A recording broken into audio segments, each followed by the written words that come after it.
Hi friends, మరొక ఇన్ఫర్మేషన్తో ముందుకు రావడం జరిగింది. 2026లో 5 రాష్ట్రాల ఎన్నికలు జరగబోతున్నాయి.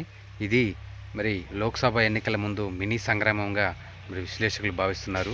ఈ మినీ సంగ్రామంలో మరి అక్కడున్న కాంగ్రెస్ పార్టీకి, బీజేపీ పార్టీకి, అయితే ఆ రాష్ట్రాల్లో ఉన్న ప్రాంతీయ పార్టీలకు చాలా ముఖ్యమని, అలాగే చావో రేవో మరి తేల్చుకోవాల్సిన అవసరం ఉందని విశ్లేషకులు భావిస్తున్నారు. ఎందుకంటే రాష్ట్రాల్లో గెలిస్తే మరి రాజ్యసభలో కూడా మరి జాతీయ పార్టీలు బలపడతాయని, అలాగే బీజేపీకి ఇప్పుడు ఉన్న మెజారిటీ అంటే మరి రాజ్యసభలో ఇప్పుడు ఉన్న బలం మరి మెజారిటీలో బీజేపీ ఉన్నా కానీ మరింత బలం కావాలని బీజేపీ భావిస్తున్నట్లు సమాచారం. అయితే ఈ యొక్క రాజ్యసభలో ఎప్పుడైతే బలం వస్తుందో కీలక బిల్లును ఆమోదించడానికి మరి బీజేపీకి చాలా ఈజీగా అవుతుంది. అలాగే ఇప్పుడు మరి చిన్న చిన్న ప్రాంతీయ పార్టీల మీద ఆధారపడటం కంటే మరి స్వతహాగా అసెంబ్లీ ఎన్నికలను గెలిచి ఆయా రాష్ట్రాలు ఏదైతే మరి అస్సాం, అస్సాం, మరి తమిళనాడు, కేరళ, అయితే ఇంకా 2 రాష్ట్రాలు ఉన్నాయో ఖచ్చితంగా అక్కడ గెలిచి అక్కడ అసెంబ్లీల్లో పాగా వేసి, మరి పశ్చిమ బెంగాల్లో ముఖ్యంగా పశ్చిమ బెంగాల్, తమిళనాడులో పాగా వేసి, కేరళలో అక్కడ పాగా వేయటం వల్ల మరి అసెంబ్లీ ఎమ్మెల్యేలు గెలిచి రాజ్యసభలో తన బలం పెంచుకోవాలని బీజేపీ ప్రయత్నిస్తున్నట్లుగా మనకు తెలుస్తుంది.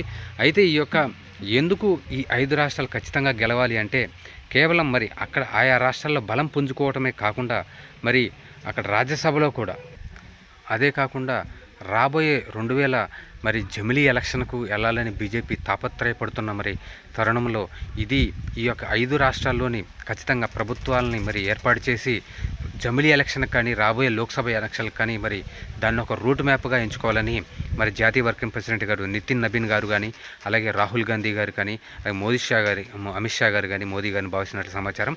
అయితే రాబోయే రోజుల్లో మరి కాంగ్రెస్, బీజేపీకి ముఖ్యంగా జాతీయ పార్టీలకి ఇది చావో రేవుగా మరి ఇవి ఖచ్చితంగా. అయితే తమిళనాడులోని డిఎంకే పార్టీ చాలా బలంగా ఉండటంతో మరి అక్కడ పొత్తులతో వెళ్ళాలని మరి బీజేపీ అనుకుంటున్న సమాచారం. అయితే అక్కడ కూడా మరి కొత్త పార్టీ అనే టీవీకే విజయ గారు కూడా మరి అక్కడ కొత్త పార్టీ పెట్టి మరి ప్రజలకు బలంగా వెళ్ళడంతో దీన్ని ఖచ్చితంగా మరి తమిళనాడులో ఎలా మరి పొత్తులతో వెళ్ళి ప్రభుత్వాన్ని స్థాపించాలని ప్రయత్నిస్తుంది. అలాగే పశ్చిమ బెంగాల్లో ఇప్పటికీ మరి ప్రతిపక్ష పార్టీలో ఉండటంతో మరి ఖచ్చితంగా అక్కడ పశ్చిమ బెంగాల్లో ప్రభుత్వాన్ని ఎలాగైనా స్థాపించి మరి ఒక తృణమూల్ కాంగ్రెస్ ఒక అతిపెద్ద పార్టీ మిగిలినా సరే మిగతా పక్షాలను కలుపుకొని మరి సిపిఎంలోని కీలక నేతని ఇప్పుడే బీజేపీ చేర్చుకుంది.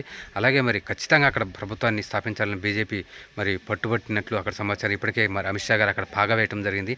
మకాం వేసి కొన్ని మరి సంక్షేమ పథకాలు కూడా నిధులు మరి ఉదారంగా ఇస్తున్నట్లు మనకు సమాచారం. అయితే ఈ యొక్క అక్కడ బోర్డర్ సమస్య ఉందో అక్కడ బెంగాలీ నుంచి వచ్చే మరి విదేశీయుల నుంచి మరి కట్టడి చేసి ఖచ్చితంగా పశ్చిమ బెంగాల్ను బీజేపీ ఆధీనంలోకి తీసుకొని రాష్ట్ర ప్రభుత్వాన్ని స్థాపించి అక్కడ బోర్డర్లో కంచు వేయాలని కూడా బీజేపీ భావిస్తున్నట్లు సమాచారం.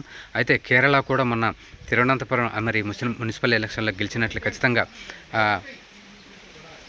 అక్కడ గెలిచి రాష్ట్ర అసెంబ్లీ స్థానాల్లో గెలవాలని బీజేపీ మరి ఖచ్చితంగా భావిస్తుంది. రాబోయే రోజుల్లో ఈ యొక్క మినీ సంగ్రామంలో మరి అలాగే రాబోయే ఎలక్షన్లో మరి బీజేపీ, కాంగ్రెస్ ఎలా తన ఆధిపత్యాన్ని చాటుకుంటాయో రాబోయే రోజుల్లో చూడాల్సిన అవసరం ఉంది.